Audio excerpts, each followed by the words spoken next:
Farah Hannoun for MMA Junkie, and I'm joined by UFC welterweight Sean Brady, who takes on Christian Aguilera on August 29. Sean, how are you? I'm great. I'm about middle way through my training camp, so I had sparring this morning. I just got done a conditioning session, so everything's on track.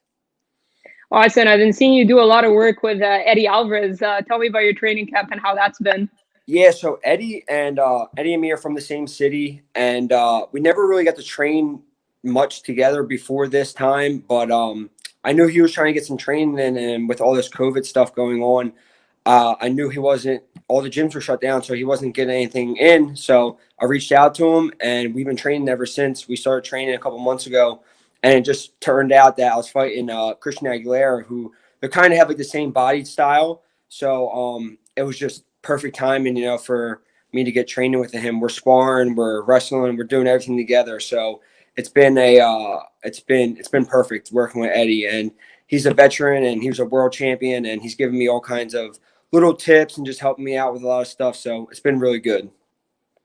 Awesome, absolutely. And I've seen you do some training with Paul Felder before he went to Fight Island, right? Yeah, Paul's been one of my main training partners for years, but he's busy right now with his broadcast and stuff. So he just got back from Abu Dhabi. He's actually going back to Vegas already. So when he's home, we train together. But he's busy with the commentary stuff. So when he's home, we'll be training. But yeah, he's got a full schedule right now. So when he's home, we'll definitely get some work in. But yeah, I've been training with Paul for years. And before we talk about the matchup, just tell me about your UFC career so far. 2-0 against two tough guys. Court McGee, a veteran, Nardiev, a highly touted prospect. Have you liked the matchups you've been given so far, and how your career's kind of played out? Yeah, Court was a super tough guy to debut against. He's not easy. He's not easy to fight. I hit him hard. I dropped him. He got right back up, and he was still fighting strong in the third round. So it was a good debut to test me, and I think that's what the UFC wanted to do. And then fighting Nardiev, which he was an up and comer. He's 19-3. A lot of people thought he was going to beat me, but I just had to show that I was more versatile than him. And yeah, so they're giving me tough fights, but everyone in the UFC is good and everyone's tough. So I'm not going to get an easy fight. Same thing with Christian. He's a tough guy. We're in the UFC. We're the best guys in the world. So there's no easy fights. And yeah, I noticed you made really good adjustments. Like if I look at the first fight with Court, you started out strong, and then he started to come out towards Yeah. the end. Second fight was a little bit of the opposite, where Yeah. Nardiev came out strong, and you made some adjustments. So Yeah. surely you took a lot from the first fight, right?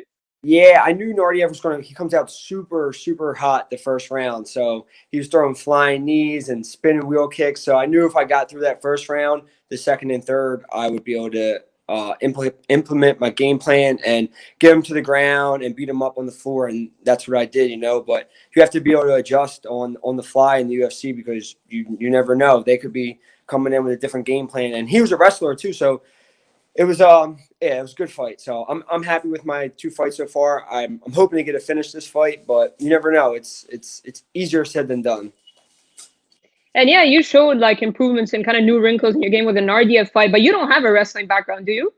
No, I don't. I started doing jiu-jitsu, and I've been just doing kind of a little bit of everything ever since I was 16 years old. So a lot of people think I wrestled, but I never wrestled a day in my life. But I can hang with D1 wrestlers, the highest of the high-level wrestlers. So yeah, it's good. I got a good background in jiu-jitsu and wrestling, and my stand-up's good too. So hopefully I'll get to show some of that this fight.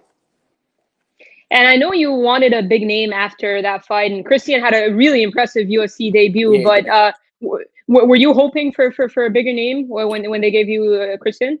Yeah, a little bit, just because my name's not the biggest, but I did have two UFC fights already, and I felt like I just wanted to name someone else's name to get my name bigger, But Christian's a super tough guy. Nothing against him. He had a great first UFC fight. He's got a good record overall. He's a tough guy. He's a brown belt in jiu-jitsu. He's got knockouts on his record. So I'm taking him as serious as if I was fighting number 5 in the world, But I just wanted a bigger name just to get my name bigger, But it is what it is. I'll fight him. I'll beat him. And then hopefully I'll get a bigger name. But if not, I'll just keep winning. And eventually they're going to have to give me a bigger name. And how do you see this fight playing out? I see it playing out. He's like I said, he's a really good striker. He's got really good boxing, but I just feel like I'm a little bit more versatile than him. Obviously, I'm going to take him down. That's my plan, to take him down. But I'm going to mix it up on the feet too. So I just need to get a finish. I need to finish him on the feet, or I need to finish him on the ground. I need to prove to the UFC and show everybody else that I can finish fights and I have that ability to do that, because I do. And that's what, in the gym, I'm always looking for the submission or looking for the finish. And I just need to put that into my fight. And everything I'm doing right now in training camp is preparing me to do that.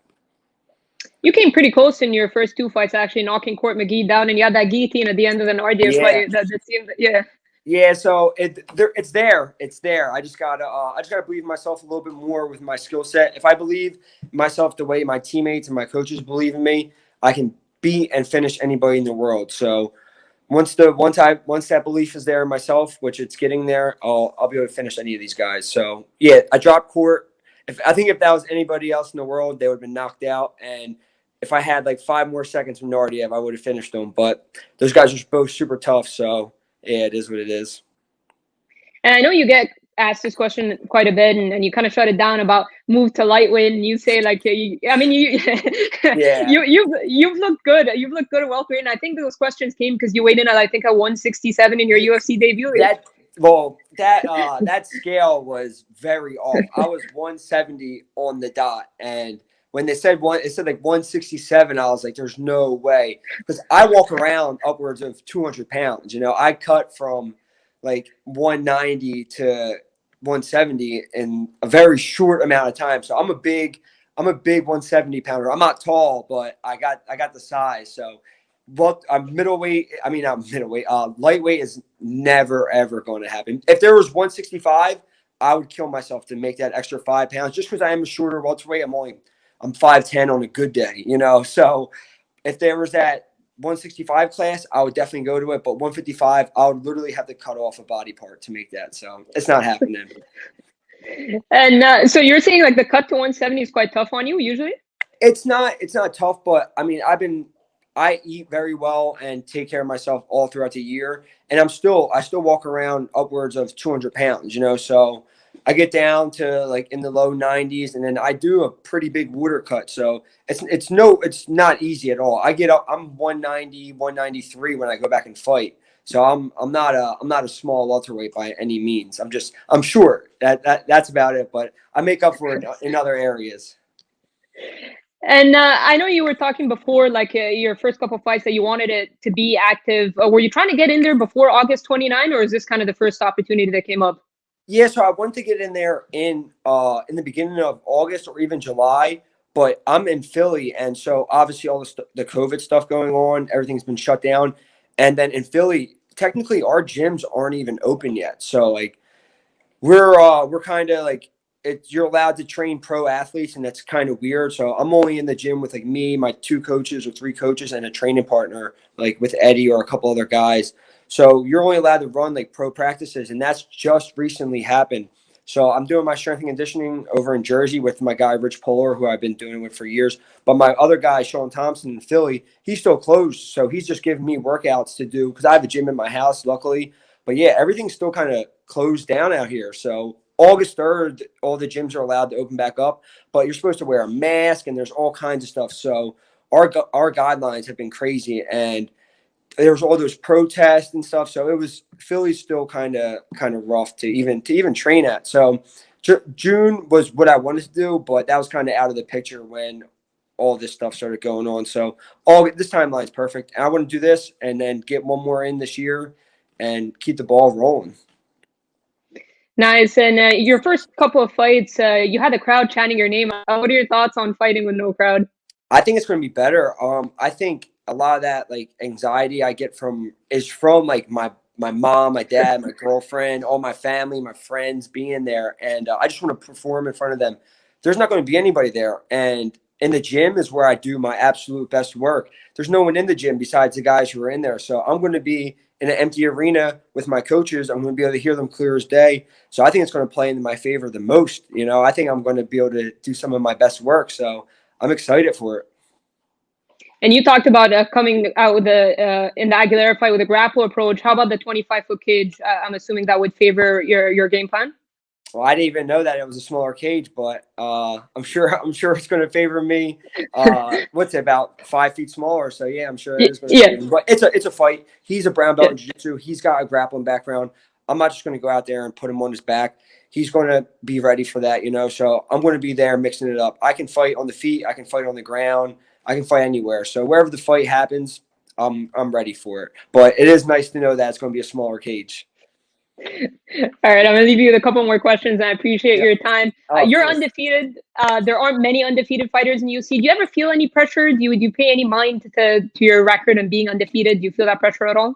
Yeah, of course. I'm 12-0. I've never even lost an amateur fight. I was 5-0 as an amateur, but I feel like that's what wakes me up early in the morning to go do those long runs, those hard strength and conditioning, sparring sessions, grappling sessions. You know, it's that I want to stay undefeated. I want to retire undefeated. You know, that number means a lot to me. 12-0. I want to be 13-0 up to however long I can go. And yeah, so it's makes me work harder just to stay undefeated because I don't want to lose. I think I can retire undefeated and retire as one of the best. So that makes me just work a little bit harder each day. And I know you said you're hoping to get the finish and you're looking for that bigger name. So are you envisioning like an early finish, later finish? How do you see the fight ending? I've been working a lot of heavy ground and pound submissions. I think I can finish the fight anywhere. I hit hard. I got good submissions. I got good ground and pound. So a finish is a finish. You know, I just want to finish the fight, whether it's in the first 10 seconds or the last 10 seconds of the fight. I just know I need to finish the fight, impress Sean Shelby, impress Dana White, impress all these guys, and let them know that I'm a serious contender at welterweight, and I am. And I want a bigger guy and a bigger name, and that's just what I'm going to do. August 29th. I just got to show these guys what I'm made of. Awesome stuff, Sean. I really appreciate you taking the time. You've shown a lot of improvement from the first fight to the second. I know a lot of people are looking forward to this one. So appreciate the time and best of luck on the 29th. Thank you so much. I appreciate it.